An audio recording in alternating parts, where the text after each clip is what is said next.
Welcome to Reformed Thinking. Today, we're doing a deep dive that tracks the life of a single word. Right, and it's a word that is so flexible, so powerful, that it starts out describing something like simple human attractiveness. And ends up as the defining principle of salvation itself. We are zeroing in on charis, or charis. The Greek term you, of course, know better as grace. And this is a really fascinating one. The source material you sent over is exceptional because it makes us look beyond the highly specialized definition we use today. It really does. It forces you to appreciate the sheer scope of the term. Our goal here is to chart its entire course. From its secular, almost transactional roots in classical Greek, Through its use in the Hebrew Bible, and then finally to its total restructuring by the New Testament writers. where it becomes the central feature of the Christian message. The idea of unmerited divine favor. I find this kind of linguistic archaeology just so helpful. We often approach a word like grace as this monolithic thing. It was handed down, fully formed. Exactly. But the sources show that to really get what the New Testament is doing, you have to understand the huge semantic fields Charis occupied before Paul got a hold of it. You have to see the competing ideas. The cultural baggage it carried. Precisely. If we don't understand the classical soil this word grew in, we miss just how radical the later definition is. So in the ancient world, it wasn't just one thing. Not at all. We can, for our purposes, sort of break it down into three main categories, and all three are prerequisites for the theological sense. Okay, so the first one, the most surface level meaning, is outward attractiveness, charm. Winsomeness, that aesthetic quality. The second moves more into the social world. Right. Favor, goodwill, kindness. A disposition of generosity from one person to another. And this is where that whole ancient system of reciprocity comes into play. It is, and that's what sets up the most critical contrast with the New Testament. And the third meaning. The third is the response to that kindness. It's gratitude, thanks. So attraction, transaction, and response. That's the entire cultural and linguistic backdrop. All right, let's start where the word begins then, with charis as winsomeness and appeal. If you met someone in classical Athens who possessed charis, what are we talking about? We're talking about someone with a certain magnetism. They had a winning quality that just invited a favorable reaction from people. So it's inherent graciousness. Yes, but not necessarily moral goodness. It's more of an aesthetic quality that made being around them or listening to them pleasant. And the sources show this applied to appearance, but also to how someone spoke. Equally to both. You can actually see this aesthetic sense in the Gospel of Luke. You can. Luke 4.22. When the people are in awe of Jesus speaking, it notes the gracious words, literally, tu nogistos cheritos, that came from his mouth. It's a great example. It wasn't just what he was saying, but the attractive quality of the delivery itself, the winsomeness. Think about that scene in the synagogue. His speech wasn't just conveying data. No, it had this inherent appeal that captivated everyone. This was a highly valued quality in Greek society, especially in rhetoric. An orator needed a charis to sway people. It's the difference between listening to a dry lecture and a truly engaging talk. Absolutely. And Paul picks up on this. He writes to the Colossians in chapter 4 and elevates this for believers. He tells them their conversation should always be and. Winsome, having charm. Seasoned with salt, he says. It's a call for discourse that is pleasant and agreeable, not abrasive. It's about social tact guided by spiritual truth. Which goes back to the psychological root of the word. The sources confirm that ancient poets often connected charis linguistically with chara. Joy or delight. So when something has charis, it brings courage to the one experiencing it. That's the idea. The embodiment of delight. If your speech has charm, it gives pleasure. If your appearance is attractive, it is delightful to see. And that's an important piece of the puzzle because it ties the early understanding of grace not to merit, but to the spontaneous generation of pleasure. It's a quality that simply is, and in being, it delights. Now, this is the furthest pole from the theological definition of God's grace, which is based on deliberate will, not aesthetic appeal. But the bridge starts here. And that sense of spontaneous appeal is, well, it's quickly overtaken by a much more complex social structure in the ancient world. It is. Which is charis as goodwill as the bedrock of the reciprocal social system. This is the second meaning, and maybe the most important one for understanding the New Testament revolution. Charis becomes a beneficent disposition, a favor that is part of a transaction. The whole Greco-Roman social fabric was woven with this system. I give you a charis. And in doing so, I create an expectation of return. We might call it a social contract, or maybe just, I owe you one. But it was much more structured in antiquity. When a favor, a charis, was given, it incurred an expectation of debt, an obligation. The historian Thucydides called it an eriolema. And this wasn't seen as a bad thing. It's just how society worked. It's how it functioned, yes. It ensured the continuous circulation of status, power, goodwill. If you stopped reciprocating, you were a social outcast, unworthy of future favor. So a charis is granted, but it comes with invisible strings attached. It secures the donor's reputation and binds the recipient in a relationship of debt. You see this mechanism at work very clearly in the political world of the Book of Acts. For instance, in Acts 24 and 25, the Roman governors Felix and Festus grant a charis to the Jews. Right. They're doing something not strictly required of them, but they're doing it for political approval, to secure favor with a powerful local group.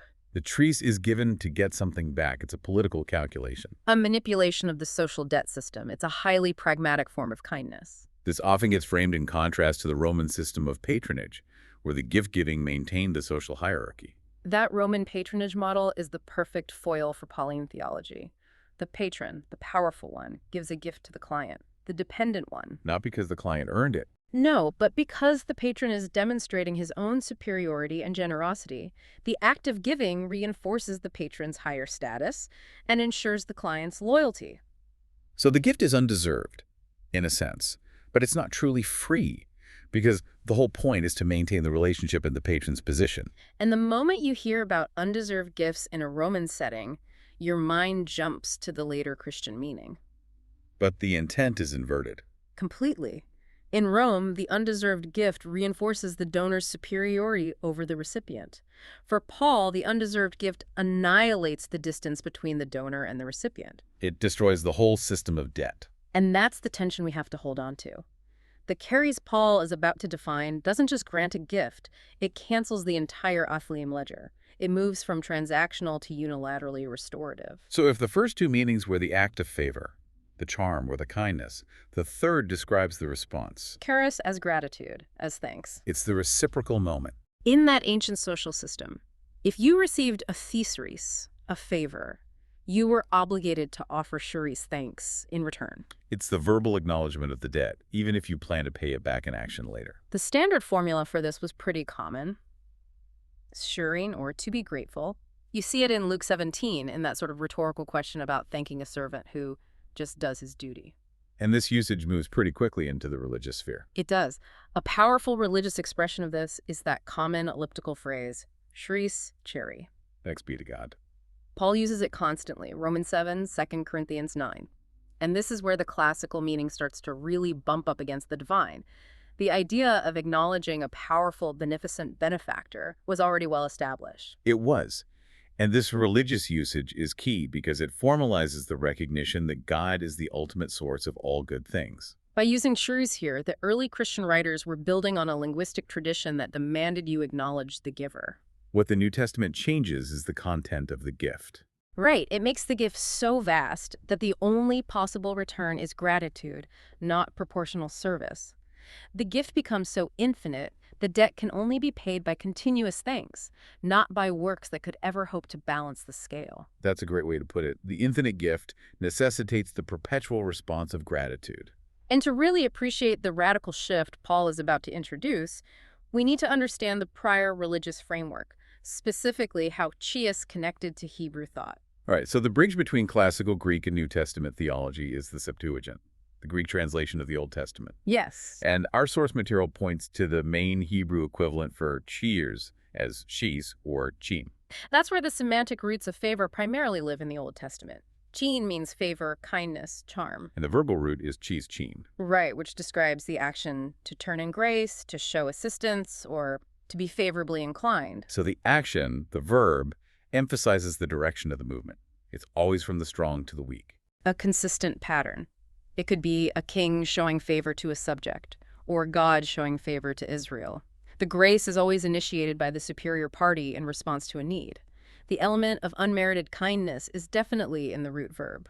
But the noun, chen, it undergoes an interesting shift, doesn't it? It does. This is a critical subtlety. The sources show that instead of just denoting the act of showing grace, the noun chen starts to denote the state or quality of the recipient. Their gracefulness or attractiveness. Exactly. Proverbs 13 says that good understanding gives chen. It's an acquired or granted virtue that makes the person pleasant or acceptable in the sight of another. The focus moves from the generosity of the giver to the attractiveness of the receiver. And we see this best in that very common Old Testament phrase. To find chesed, or chen, in the eyes of the Lordman. This isn't just a spontaneous gift being handed out. It's something sought and found. It implies an innate quality that drew the divine gaze. And the two prime examples are Noah and Moses. Genesis 6:8 says, Noah found chen in the eyes of the Lord. And in Exodus 33, Moses pleads that he may find chen in your sight. The language here suggests that chen is a quality the bearer can, to some degree, possess or acquire, something that distinguishes them. And while we know God's sovereignty is behind it all, the language used in the Old Testament often carries this strong aesthetic, almost meritocratic accent. It implies that those who find favor are already, in some way, desirable. Which is a very different trajectory from Paul's assertion that grace is given precisely when the recipient is a sinner, an enemy. When they are entirely lacking in any internal quality or merit. So the OT concept is often a specific act of kindness for a deserving or chosen individual, like Noah. Whereas the New Testament concept will be a global, unmerited gift to the utterly unworthy. Now we have to bring in another related but often confused concept, or chesed. Right. And this term is distinct from chen. It's usually rendered by ilos, mercy, in the Greek Septuagint, not by che. And chesed is the term that really defines the stable, reliable interaction between God and Israel. We often hear it translated as covenant loyalty or loving kindness. That's the key difference. While chen can be a spontaneous one-off act from a superior to an inferior, chesed refers to conduct within an ongoing, established relationship. It's about fidelity, loyalty, dependability. It's what you expect when the covenant is in effect. It's often paired with truth or stability. You see the phrase, chesed we met loyalty and truth. So if chesed is like a spontaneous cash gift from a rich uncle, chesed is like the unfailing provision guaranteed by a solid marriage contract. That's a perfect analogy. It's not based on a whim, it's based on vows. Chesed is the stable, faithful disposition of Yahweh toward his people. The covenant relationship requires it. You see this in the Decalogue in Exodus 20, where Yahweh says he shows chesed to thousands of generations of those who love him and keep his commandments. It's conditional, yes, but its duration and magnitude speak to God's fidelity. And the psalmist relies entirely on this. Psalm 63 says this divine chesed endures forever and is better than life. The expectation is that because of the established relationship, God will remain faithful. So even though both chen and chesed involve God's benevolence, chesed is structured by the law and the covenant, while chen is more spontaneous and often tied to the perceived quality of the recipient.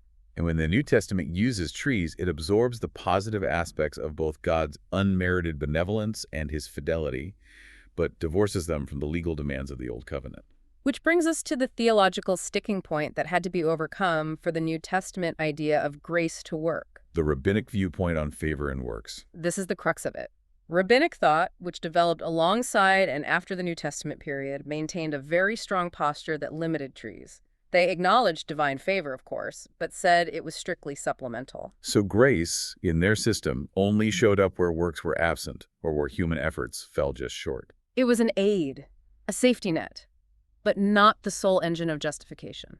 If you picture justification as climbing a ladder, rabbinic trees was the hand that helped you up the last step, or caught you if you stumbled. But the effort, the legal fulfillment, the works remained primary. They were the mechanism by which one earned acceptability before God. So the conclusion from the source material is defining here. Judaism cannot accept the alternative of works or grace. The concepts were not seen as opposites, they were complementary tools. And this creates a theological impasse that completely clarifies what Paul's project was. For the rabbinic tradition, works were not just good, they were the necessary precondition for receiving God's favor. Divine grace was there to assist the pious, the striving, the obedient. It was unthinkable that works could be just negated. In that mindset, if you eliminate works, you eliminate the entire system of accountability and covenant maintenance. If grace is the only means, the law becomes meaningless. And that is exactly the break the New Testament writers, guided by the Holy Spirit, made. The introduction of charis as an event that excludes merit sola gratia was a radical separation, a complete restructuring of the path to redemption. They repurposed a concept of favor that had always implied reciprocity or conditionality and made it universally free. And that brings us right into the New Testament interpretation. As we move into the New Testament, Luke Acts really seems to act as the theological bridge. It does. Luke still uses Christ with an Old Testament flavor, but you can see him gradually infusing it with new meaning. When Luke writes that the child Jesus grew and the trace of God was upon him in Luke 2, that sounds a lot like the Noah and Moses narrative. Finding favor, possessing an attractive quality that draws divine blessing. It's very much in that OT pattern. We also see it used for the early Christian community. Acts 2.47 says the new believers enjoyed grace, favor among the people. It's describing their positive social standing, their successful integration, at least initially. So up to this point, Charis still operates within that old semantic field of a pleasing quality or positive social approval. But Luke takes the first big step toward redefining it by applying the term to the actual gospel proclamation. He calls the message of salvation the message of the Charis of God in Acts 20. And that's a huge leap. Charis is no longer just an attribute of God or a quality of Jesus. It is the content of the message itself. The gospel is defined by God's unilateral kindness. Then in Acts 15, at the Jerusalem Council, Peter makes that powerful statement. He does. We believe we are saved through the Charis of the Lord Jesus, just as they will be. That sounds fundamentally Pauline. It asserts that salvation is mediated through Christ's grace, setting aside the need for the law. It does. But as the sources suggest, loose usage, while it's forward-looking, it still needs Paul to systematically define it. Paul takes this transitional concept and elevates it. He makes it the central organizing principle of the salvation event itself. He transforms it from a general descriptor of God's kindness into a precise, systematic theological doctrine. Let's turn to that. Paul's radical redefinition. His understanding of charis doesn't just describe God's character. It dictates the mechanics of redemption. Paul's doctrine is distinctive because he anchors charis not in some abstract philosophy, but in the historical, finished work of Christ. And the central non-negotiable feature is freedom. Paul's charis is free, unmerited, and utterly unconnected to the recipient's qualifications. This is where we need to zero in on that Greek term, dourein or durian. Right, which is often translated as freely or as a gift. Durian is the word Paul uses to guarantee that grace isn't some hidden form of payment. In Romans 3.24, he says believers are justified durian by God's charity. It is a gift given without any expectation of return or prior merit. It's rooted entirely in God's free, sovereign intention. And he explicitly contrasts this gift with that old transactional system of reciprocity we talked about earlier. He absolutely does, using the language of debt cancellation. Romans 4.4 is definitive on this. He contrasts the person who works, whose wages are counted as a debt, an ophima, with the person who does not work but believes. If justification were by works, it would be a payment. Since it is by grace, it is a gift. The old IOU system is obliterated. So Paul is fundamentally separating God's economy from human social economy. God's giving isn't done to reinforce his status, but to save the object of his affection entirely apart from any system of debt. And this free gift is established, manifested, and delivered entirely through the person and work of Christ. The cross is the historical event that makes grace concrete. Galatians 2.21 is such a powerful assertion of this. If righteousness could be obtained through the law, then Christ died for nothing. Christ's death is the proof that grace alone works. So for Paul, charis isn't an abstract concept. It's an event, an active intervention established in the crucifixion and resurrection. Which is why the theological structure is so clear. Paul's charis is built around the crucial antithesis of grace versus law and works. This is the definitive structure that separates the new covenant from the rabbinic understanding. Grace is set in direct, irreconcilable contrast to iga, works, and pneumos, law. You see this contrast everywhere Paul talks about justification. Romans 6.14, we're told believers are not under law, but under charis. Galatians 5.4 warns that those seeking justification by the law have fallen away from charis. And 2 Timothy 1.9 says, God saved us not because of our works, but because of his own purpose and charis. It's the declaration that since grace is not owed or earned, the only proper mechanism for receiving it is pistis, faith. Faith is just the hand that receives the gift. If the means of reception were works, grace would cease to be grace. Romans 11.6 famously states it. If it is by priests, it is no longer on the basis of works. Otherwise, Charis would no longer be Charis. He creates an airtight theological system to protect the absolute freeness of God's saving action. The law cannot justify because it inherently seeks merit, which is structurally incompatible with a gift. Now, this radical assertion that grace excludes all human merit naturally brings up the most serious potential misunderstanding. Which Paul addresses directly in Romans 6.1. The charge of libertinism. If grace is free, doesn't that encourage sin? Shall we continue in sin that Charis may abound? This is such a vital question for you, the listener, because it forces us to clarify what Paul means by Charis. If grace were just a judicial decree, a moral license, then the logic of sin more so grace can look better might follow. But Paul calls this pseudo-logic. Because it fails to grasp that grace is not merely a legal pardon, it is an impartation. Let's expand on that. Grace isn't just a get-out-of-jail-free card that leaves the person unchanged. Not at all. Paul sees Charis as an active, indwelling force. When we are justified by grace, we are simultaneously united with Christ's death and resurrection. Grace is the vehicle for new life. For sanctification. So to continue in sin is to act against the very nature of the Charis that's been imparted. Grace is the destruction of sin, not its enabler. If we are under Charis, as Romans 6 says, we are released from the constraint of the law, which couldn't deal with sin. And we are now powered by a principle that motivates and enables true obedience. This leads directly into understanding the qualitative nature of grace. Charis as a surpassing operative strength. Paul sees grace as having absolute supremacy over sin.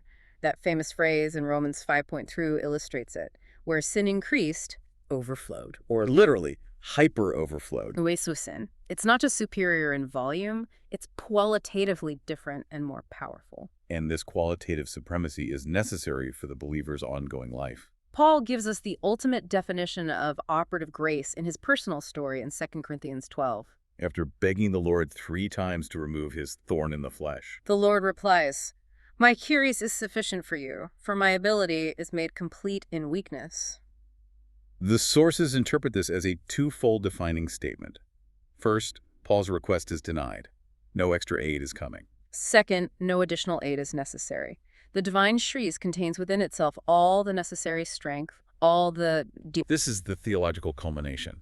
God's ability doesn't supplement our effort. It's made visible and complete precisely in the believer's weakness, where our effort fails. This ensures all glory goes to the gift, not the recipient. It completely reverses that Old Testament idea of finding shrine because of some inner quality. Now, grace is demonstrated through an inner lack. Okay, we've established Charis as the free, unmerited source of salvation. Now we need to look at its outflow. How this divine favor shows up in the life of the church and the believer. This is where we get into the specific gifts of grace. Charismata. A charisma is essentially Charis viewed as a concrete result or action, a specific benefit or gift. It's a specialized term, largely confined to Paul's writings. Mostly, yes. It appears once in 1 Peter, but these are the spiritual endowments given to believers. So Charis is the theological principle, the disposition of the giver. And charisma is the tangible spiritual effect, the mechanism by which grace operates in the community. And Paul had to spend a lot of time regulating these gifts, especially in Corinth. He did, where manifestations like speaking in tongues and prophecy were being misused for individual status. Paul insisted that God gives individualized gifts to each person, but the purpose is strictly corporate.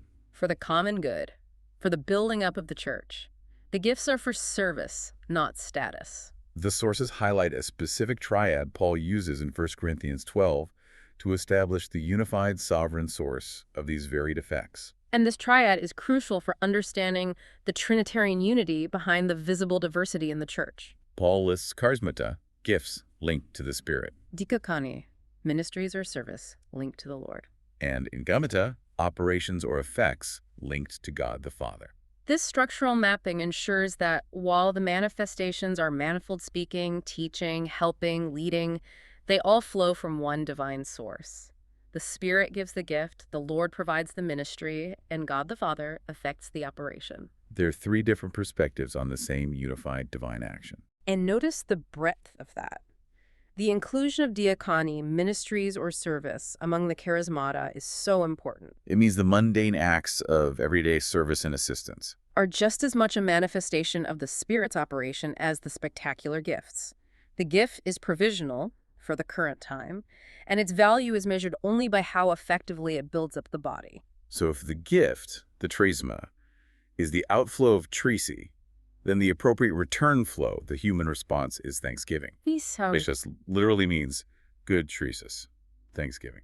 It represents the received grace that flows back to God. It moves from being general gratitude to a formalized religious and corporate response. We see this reflected immediately in Paul's style. He often begins his letters with a lengthy thanksgiving section. The epistolary Eucharistia. And this is more than just polite letter writing. Oh, absolutely. By dedicating the preface to Thanksgiving, Paul immediately sets the theological stage for the entire letter. He grounds the readers in the reality that everything he's about to discuss is predicated on the thanks due to God for his saving work in Christ. And Paul is careful about the orientation of that thanks. He is. Paul asserts that thanksgiving is properly directed to God the Father, but it is mediated, disposition, through Jesus Christ. The prayer of gratitude is reserved for the ultimate benefactor, the Father. And Christ is the essential link, the one who made the gift possible. This idea of giving thanks eventually leads to the single most institutionalized term in the church. The Eucharist. That's the cultic usage in the early church. The verbal form, astios, was initially used in the general Jewish sense of blessing food, like in Mark 8.6. In the Jewish tradition, you bless God for the food. But the sources note that Mark and Matthew use both teologos to bless and dishosteo to give thanks interchangeably in the Lord's Supper accounts, suggesting they were synonymous expressions of the same Jewish practice. The later institutionalization saw chara become the technical term for the Lord's Supper, denoting the central prayer of thanks and, by extension, the blessed elements themselves. So the term for gratitude became the name for the central act of worship. It permanently links the Lord's Supper to the necessary response to God's ultimate tris in Christ's sacrifice. The act itself is a perpetual, ritualized offering of thanks. It is. And finally, let's circle back to that initial linguistic connection we noted at the very beginning. The tie between tris, grace charm, and chaste joy. This relationship is fully realized in the New Testament. New Testament chara isn't based on some fleeting charm or happiness. It's rooted in the apostolic message and is described as a fruit of the Spirit in Galatians 5. It's a state of being, not an emotion dependent on circumstance. Which leads to the paradoxical nature of Christian chara. It's maintained, even magnified in the face of suffering, of loose. Paul talks about overflowing with joy, even in all his affliction in 2 Corinthians 7. The joy doesn't rely on positive empirical experience. Because it's rooted in eschatological hope, the realized victory of Christ. It is a permanent status established by tris. The joy of faith mentioned in Philippians 1. Exactly. Worldly circumstances can destroy happiness, but they cannot nullify a state of trag that is an impartation of the Spirit, flowing from the secure knowledge of God's saving grace. What a remarkable path for a single word. It started as a way to compliment a handsome face or a pleasant speech. And it became the conceptual mechanism for redeeming the cosmos. We have completed our deep dive into tris. We've tracked its linguistic evolution from human charm and transactional favor, through the Old Testament concept of spontaneous favor tied to the recipient's perceived worthiness, their chen. And finally, to the single defining action of God's free favor in Christ. So the takeaway for you is the essence of the theological concept Paul articulated. She dictates that salvation is given not because of anything we possess or perform, but solely out of God's sovereign goodwill. It is a gift, a durium, that annihilates the system of works. Yet simultaneously acts as an impartation, a qualitative force that empowers us for new life, manifesting in specific charismata and crowned by the perpetual response of chesed. It is the foundation of the faith, the principle, that makes the New Testament cohere. And if we connect this final outflow back to the source, consider this. If the spiritual gifts you exercise, the service you perform, and the very thanksgiving you offer are themselves the outflow of God's Charis operating in you, what does this tell you about the relationship between divine sovereignty and your actual good works? The early church thinker, Augustine, made a famous observation reflecting the materials we've discussed today. He said, "If God crowns your merits, he is truly crowning his own gifts." Something to consider as you reflect on whether the goodness you see in the world is truly derived from human effort or entirely sourced in the infinite, operative, and unmerited citrice of God.